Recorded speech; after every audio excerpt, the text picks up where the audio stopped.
नागपूरमधील गाजलेल्या सचिन साहू हत्याकांडाचा तपास आता निर्णायक टप्प्यात पोहोचला आहे।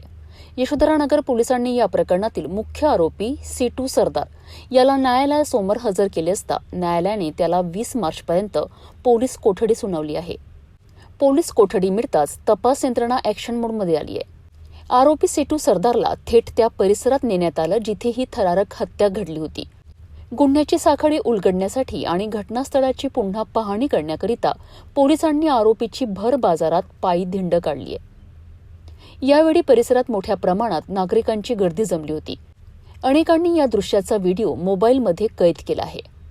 या हत्येमागे जुना वाद असल्याची प्राथमिक माहिती समोर आली आहे। मृत सचिन साहू हे भाजपचे स्थानिक वार्ड अध्यक्ष होते। घटनेच्या दिवशी सचिन साहू आपल्या मुलाच्या पहिल्या वाढदिवसासाठी खरेदी करण्यासाठी बाहेर पडले होते। मात्र याच वेळी काही हल्लेखोरांनी त्यांच्यावर धारदार शस्त्रांनी जीवघेणा हल्ला केलाय आणि या हल्ल्यात त्यांचा मृत्यू झालाय। या प्रकरणात आरोपी सीटू सरदारने 5 मार्च रोजी न्यायालयात आत्मसमर्पण केले होते। त्यानंतर त्याला तुरुंगात पाठवण्यात आले होते।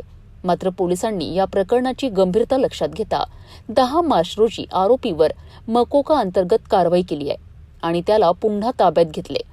सध्या पोलिसांकडून या प्रकरणाचा सखोल तपास सुरू असून या चौकशीतून आणखी काही धक्कादायक खुलासे होण्याची शक्यता वर्तवण्यात येत आहे।